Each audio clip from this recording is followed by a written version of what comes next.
What is up, everybody? So WWE Backlash was last night, and I want to talk about it here today.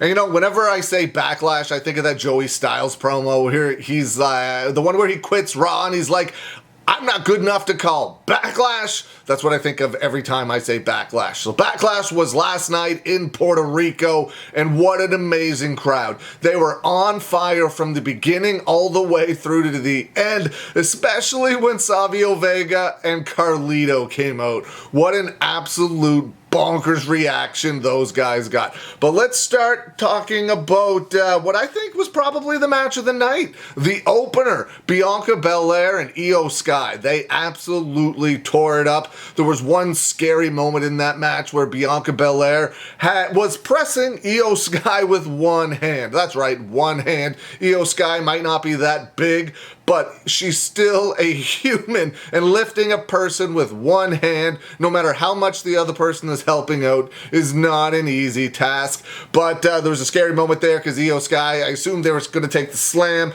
but she fell flat on her face. She's lucky she fell flat like she did. Could have been much worse if she rotated at all and landed on her neck, but thankfully it looked like she was okay and didn't really suffer an injury there. But those two women absolutely crushed it from the second the opening bell rang to the finish. It was an amazing match, and I think it was my favorite match of the night for sure. What a run Bianca Belair is on right now. She is the longest reigning women's champion of the modern era, and she is fantastic.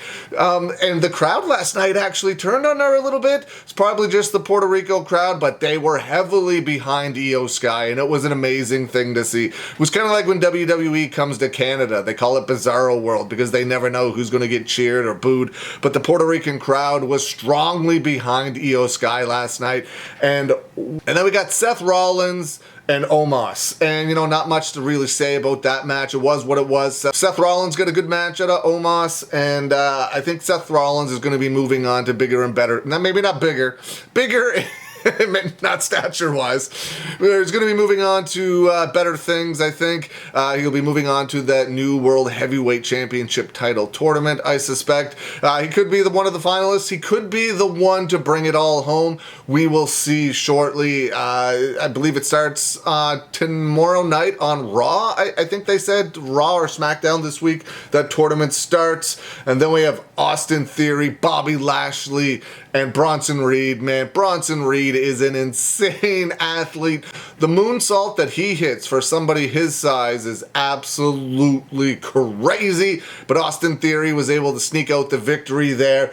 Good match all around. Very much enjoyed that match. Austin Theory, definitely one of the faces of the company for many years to come. I think he's going to turn face at some point in time, but he is a tremendous heel. He is getting a very good heel reaction right now. He's in amazing shape, and he's been a fantastic United States champion so far.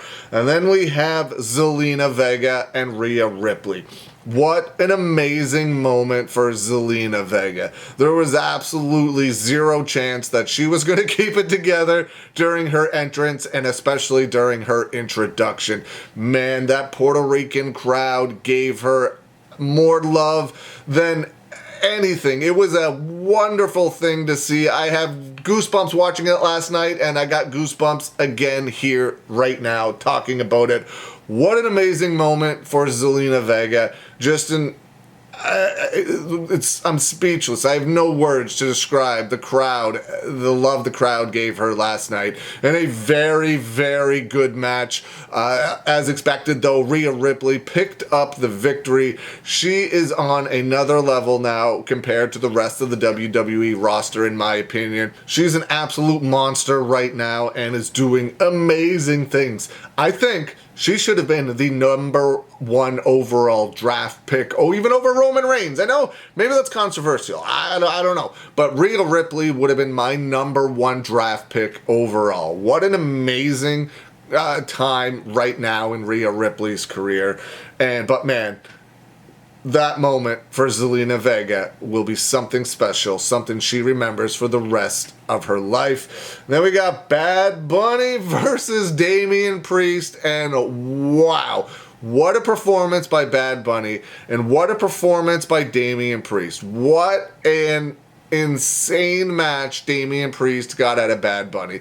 A couple crazy bumps in there, but the biggest parts of the match, Savio Vega and Carlito coming back. The pop that Carlito got when his music hit was pure insanity. We're talking Stone Cold Steve Austin level pop when Carlito's music hit.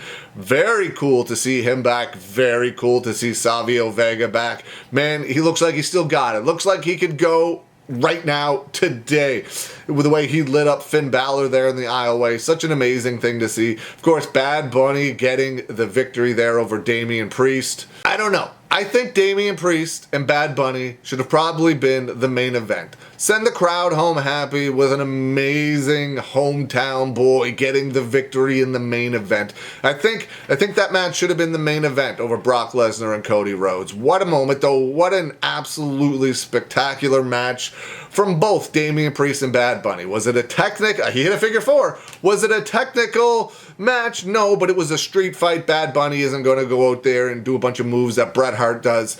But what a performance by Bad Bunny. The guy's won Grammys. The guy's dating Kendall Jenner. He's the most streamed artist in the world. And he spends his Saturday nights in Puerto Rico having a street fight with Damian Priest. Absolutely insane. The biggest celebrity, without question, to ever wrestle in WWE is Bad Bunny. And then we have the tag match. Riddle, Sami Zayn, and Kevin Owens against The Bloodline. The Usos and Solo Sikoa.